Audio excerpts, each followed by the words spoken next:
Thank you, Nicole and Rha. I am so excited to have you here for this conversation. So I just want to say thank you so much for being here for yet another Diversity Reboot Summit. Oh, my joy, my joy. Thank you all so much for having me, truly. Of course. No, I'm really excited and I'm really looking forward to this. So all of you who are watching, if you already know Rha, you are in for a treat. If you do not know her yet, get ready to take notes, feel inspired, motivated, and essentially change your life. So I'm excited to dive into our conversation today on how Black women get to reimagine the future of work. And to start off, I think that this is something that is so powerful, especially because in the last year we've seen so many changes, but there's kind of been an uprooting before that, right? And so whether we're thinking about if women are feeling burnt out, looking for a greater purpose in their career, et cetera, I really want us to dive into what does it look like, right, when we get to reimagine what work looks like and the reality that we find ourselves in. And then also, how can we have a comeback, but that's aligned with our purpose and values, especially in the workplace. Mm-hmm. And so, yeah, go ahead. Well, I mean, so first of all, I think we have to acknowledge that the challenges that we have faced as women of color, particularly Black women in the workplace, were happening way, way before last year. You know what I mean? And I think it's a matter of things sort of came to a head as we began to stack pandemic on top of pandemic on top of pandemic. Mm-hmm. And I think that it's as tough as the statistics have been and the data has been, which I'm sure we'll talk a little bit more about. I think there's a lot of good news in this, and that we have the opportunity to reinvent and reimagine. And I think we're in, whether we know this consciously, Sienna, or subconsciously, we're in a renegotiation. Yeah. You know, whether it's corporate America or the government space, you know, whatever the spaces and the places are that we occupy as professional women of color, I think we're in the process of a renegotiation. And I think a lot of us want a do-over. We want to up level, you know, right? We're talking to Bay, please upgrade us. Do you know what I mean? Like, I think a lot of things are going on for us that are really rooted in some ways, I almost feel like collectively for the first time, we're really asking ourselves, what do I deserve? I've been making it work. I've been putting everybody else first. But what do I deserve? And what's going to enable me to be able to be whole in my power, to be whole in my contribution, to be whole in my sovereignty, my self-sovereignty, right? My personal agency. What's going to enable me to show up in the fullness of who I am and have that process and that journey be joyful and fulfilling. And I think this is where we are right now. I love that. And Rha, so many different things. I knew this conversation was going to pour into me as well as we're having it. But something that I think is so important about what you're saying is I think the pandemic across the board exacerbated a lot of things and a lot of problems that have been going on, but really shined a light on it. But I really want to lean into something that you just said about reinventing ourselves and figuring out how do we give ourselves what we want. But I also think for the first time in a long time, a lot of people have had to redefine what that is, right? Because we say, well, we think we want our 9-to-5 or a corporate job or to live in a big city, et cetera. Yeah. And with the pandemic, it's like, take all that external stuff away and it's asking yourself the hard questions. And so I'd love to hear from you. What are some of the hard questions that you might have asked yourself or that you would encourage other women to ask themselves as they're going through this journey? Yeah, I mean, real talk, we've had time to think. And hopefully we've been doing that courageous soul searching, right? And I do think, you know, one of the questions that I ask myself repeatedly is, you know, do I want this because I think I should? Or do I want this because I want this? And if I want this, why? Why does it matter? Why is it important? And I think for many of us, there has been a narrative about what we're supposed to want. Yeah. There's been a narrative about how we're supposed to pursue it. There's been a narrative about how we're supposed to show up in order to take the seat at the table. And I think last year we were like, I don't know if I want your seat. Yeah. And I will say, right? Look, and I will say, I think for many of us, that may have been a first time that we actually really questioned whether or not we wanted it. Because I think as more and more of us are getting to the mountaintop, we're not feeling the kind of fulfillment that we hoped we'd feel. Yeah. One of the things that we've learned in nFormation in our work of talking to almost 1,000 women at this point, and still counting, by the way, is that, you know, when we aspire to reach certain levels of achievement or growth within our systems, our ecosystems, our organizational systems, whether that's corporate America or government, or, you know, we have women in the military, whatever our sector may be, when we kind of get to whatever that mountaintop or the perception of that mountaintop is, we're often isolated. Mm. So what is supposed to be a reward begins to all of a sudden feel like a punishment. Yeah. Because now we're not in spaces where we're seeing ourselves. We're questioning whether or not we belong because we don't see anybody that looks like us. We feel like the microscope has just gotten 10 times bigger. Do you know what I mean? Or more amplified. And so there's lots of questions about conforming or not conforming, and bringing whole self or not bringing whole self. And then there is the, you know, what Deepa likes to call, shout out Deepa P, my partner in nFormation, what Deepa likes to call the job within the job. Which is, you're not only fulfilling on the job description, but now you're working on culture, you're working on people, you're working on process. And ladies, shout out if you hear me, you know, we're doing this work and we may not get the recognition for it. We may not get the acknowledgement for it. It may not be valued in the culture, yet the culture benefits from it, or the bottom line benefits from it. And I think all of these things, Sienna, have really caused us to kind of go, wow, is this really where I want to be? Yeah. Another small thing I'll share is that in listening to women, you know, Deep and I've had the privilege to actually track the patterns. So what are some of the symptoms we see when we're in what I'm going to call a crisis of success? When we're in a crisis of success, what are we seeing? Unexplained illnesses.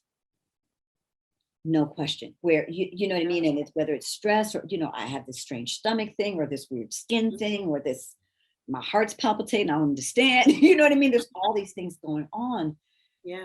And one of the ways in which I think certain conversations are starting to move to the forefront is this question about what happens to the mind, body, spirit when you're operating in environments that are actually hostile to your identity. So not even just not built for you, but actually hostile to your identity, right? Yeah, and hostile to your identity, there's so many things I want to cover, but like hostile to your identity, but so normalized that you take it as something to be celebrated, right? Yeah. And Rha, so like, I was like, fun fact, but personal story. So like, I have alopecia, but that happened after going through my career and like losing my hair after I made the conscious decision to move to Spain, but still over delivering for everyone else and not giving to ourselves, right? And so when you talk about unexplained illnesses, I was like, oh, lived that. But then also asking ourselves, like, how do we set ourselves up to not have to hit that wall so many times to then make change, right? And so I'd love to just lean in a little bit more about number one, the amazing work that y'all are doing with nFormation. And so I know that you all have surveyed almost 1,000 women, you had just said, or women of color around their experiences in the workplace. And so I want to hear, how can we, so there's two parts of the conversation, right? One is saying for companies out there who are like, oh, but we want to be able to keep, attract, et cetera, more Black women, more diverse talent in general. Number one, what can companies be doing to actually show up for us, right? And then number two is for Black women, specifically women of color, how can they kind of do that internal check, right? Of saying, is this the right place for me or is this not? I'd love to hear your thoughts. So I'm gonna start with Black women, and then I promise I'll come back to companies. So the first thing I think we have to be willing to do is tell the truth to ourselves about what is working or not working. We also have to tell the truth about the degree to which we've been operating in a paradigm where the job is the holy grail. And where we should feel fortunate to be there, as opposed to the other way around, potentially, right? Or even a shared, right? Because I'm not about, I also don't think it's all about companies are the bad guy, right? I don't think it's that black and white. I think it's quite nuanced, right? Depending upon the environment that you're in. But I think this idea, and listen, I was raised with this, right? My mother used to be like, you gotta keep that job. Yeah.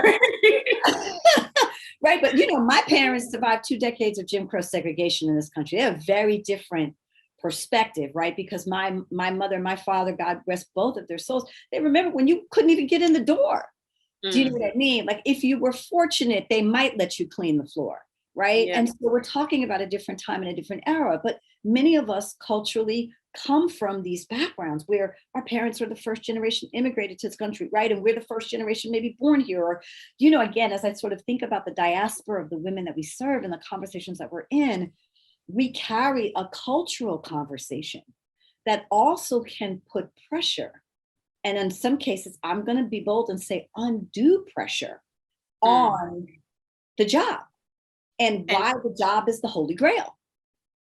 You were going to say something. No, sorry. I didn't want to cut you off, but also in addition to that, the guilt you might feel if you have a good paying job, if you're doing better than the generation before, of what you were saying about before, of like, well, you shouldn't want more because this is something that your parent, your mother, your grandmother, whatever, could never have, Yeah, how dare you?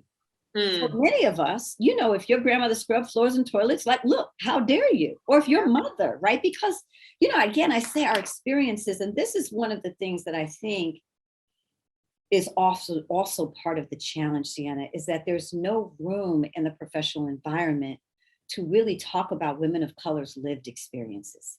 It can be vastly different than many of our counterparts, right? And so if there's no room and space to sort of even talk about where you come from and what you're grappling with as a result of what you've achieved and the pressure you feel because you're a first or if you are an only, then that it turns in. This is where we do get the illnesses, because that stress and that pressure turns in because we don't feel like we can go home and talk about it. We certainly can't talk about it at work. We don't really have time for friends often if we're on a fast track or a hard track or, super ambitious, right?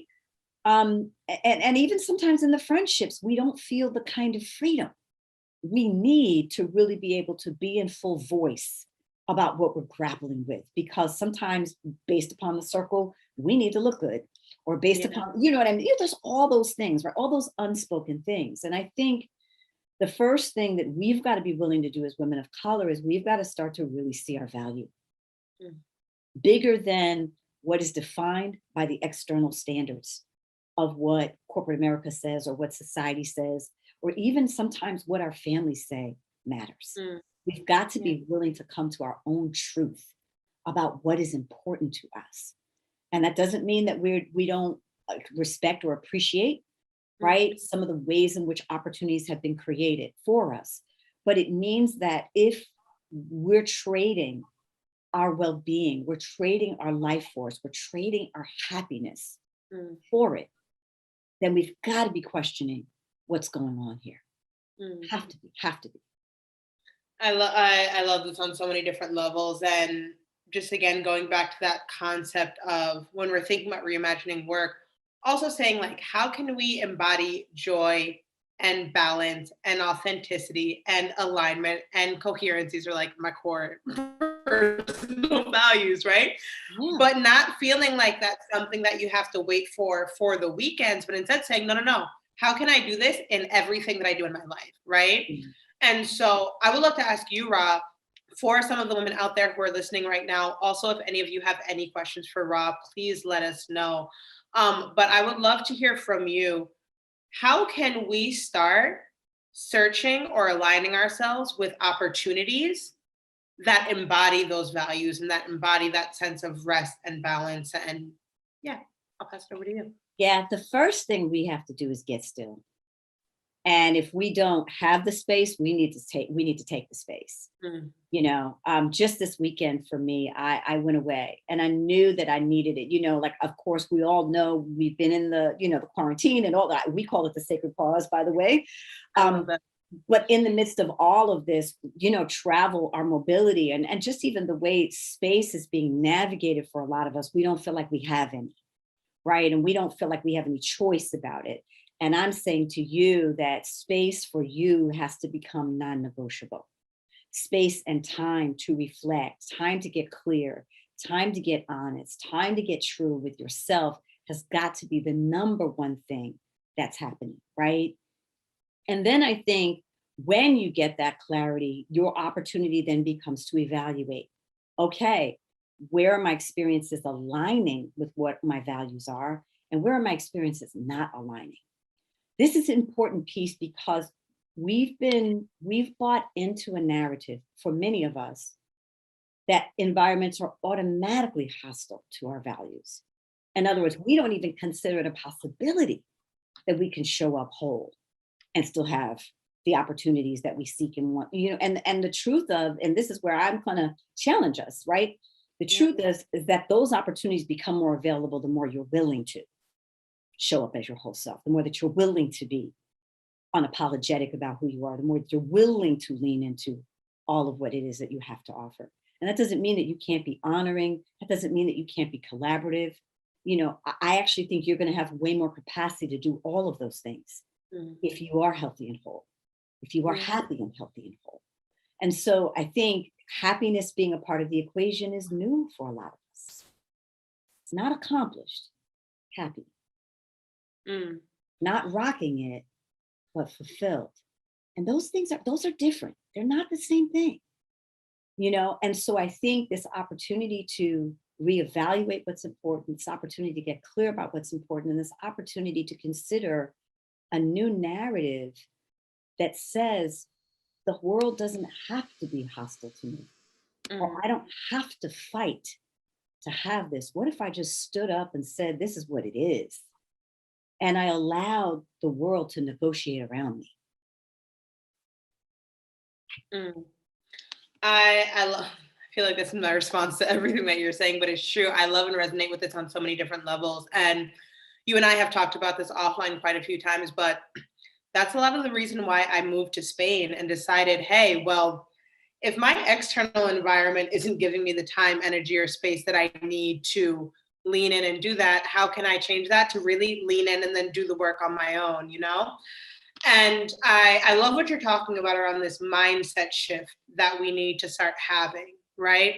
And so something that I would ask you, or something that I want to ask you, are what are some tactical things that women, specifically Black women, can do to start shifting their mindset, right? So imagine someone's listening and saying, well, I can't take a vacation right now, or I don't have time or space in my job, or whatever that might be. What are some small things we can do to start working on this? Change. Even if it's 5 minutes in the bathroom with the door locked, start taking time.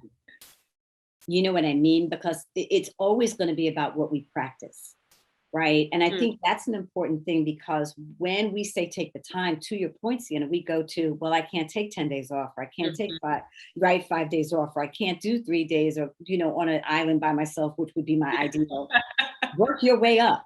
Do you know what I mean? Work your way up, right? If you can get 5 minutes in the bathroom with the door locked and a do not disturb sign on, right? Or as one mom told me, she's like, I can't even put a sign on, because if I put a sign on, they're going to know that I'm in and they're going to knock harder.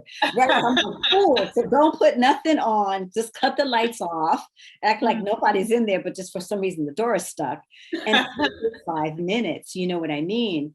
And I do think, Sienna, that it will start with the little things, right? So one is time and space for you. Unapologetically start to build the muscle of learning to be okay with taking time and space for you. So that would be the first thing. The second thing is begin to build the muscle of asking yourself, how do I really feel about this?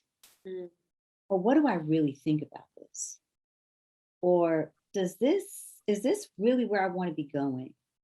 Or is that what I really want to be aligning with? Right? So starting to notice the conversations that are being raised within us, and also starting to notice the choices we're making and whether or not they align with what we say is important or not. Right? One of the biggest challenges that we talk with the women about all the time is sometimes being in environments where you're forced, or you feel forced, to make decisions that do not align with your spirit, do not align with your values. And you're kind of going along with the crew, going along with the pack. and building the muscle of really starting to be in your truth and practicing that, be like speaking your truth and being in your truth in a way that doesn't have to attack the other, but honors what is true for you, and beginning to take that on as a practice. Start at home, in your immediate relationships, then work your way up to work. You know what I mean? If that's not a place where you've been able to do that and experience that. So it's these little steps that we can take minute by minute, day by day, to start to do this. The other thing I want to say is that for some of you, you may need to reimagine your relationship with your existing environment. Like you're carrying a narrative that's just not working for you. And that may be about the work that you have to do, right? To really get to a different place, headspace, about what's really important and what really matters, right? And who's really important and who really matters. But for others of you, you're in environments where look, the expiration date on that environment, way past due, way past due. And again, this opportunity to really start to tell the truth about what we're seeing and start to develop the plan, right? So no one's saying be reckless.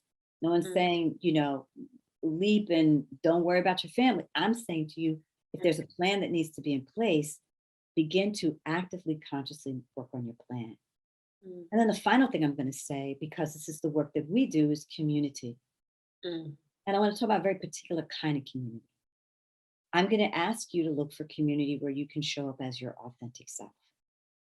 Sometimes we're in the power circles, we're in the fly informal networks, but we still have to rock the facade.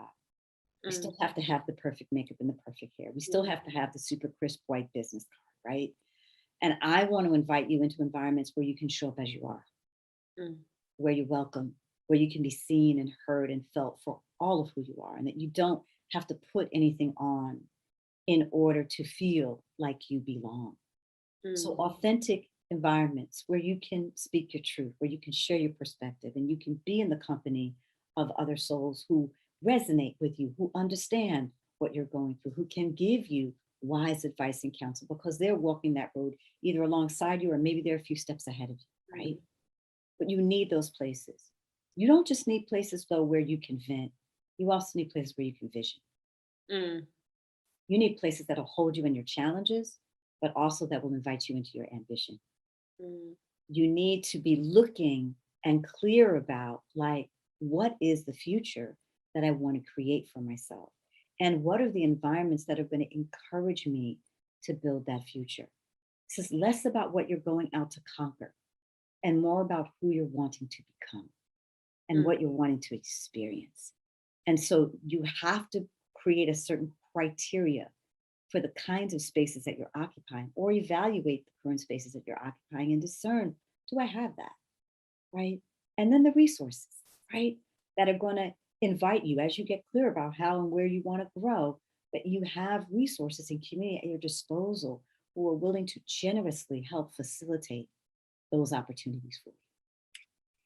I love this, and Rha, I think what you're doing with nFormation, I'll give you space to share a little bit more about that. But I think what you just shared is so important because, as you mentioned earlier in our conversation, sometimes we might not have that sense of community in our work or in our homes or with our current friend groups, but instead saying, how are we intentionally surrounding ourselves with other like-minded individuals where we can show up as our authentic selves, but then also realize that I really believe in like growing 1% every day, right?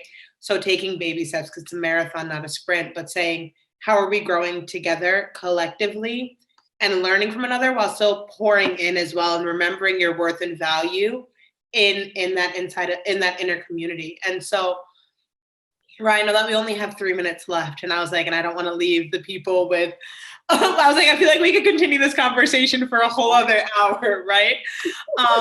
But I do, number one, I just want to acknowledge you and thank you so much again for being a part of this summit, for sharing your knowledge, your wisdom, all of it. I'm also very grateful to be in conversation with you. Again, it's beautiful as always. And I'd love for you to just share with everyone who is watching right now. And we got word that everyone is super engaged in the chat, just let you know, people are loving this conversation. But I'd love to hear a little bit about where they can find you, how they can connect with you. And when it comes to really, reimagining not just the future of work, but like the future of who they are and who they want to become, how can they connect? Absolutely. And I promise I will also answer your company question, because there are maybe specific individuals here who are also affiliated with companies who are trying to figure out and wanting to hear more about what companies can do. So, so the first thing I do want to say is that this is the future of us. Bigger than any job, bigger than any role we're going to play. This is the future of us. And us begins with us.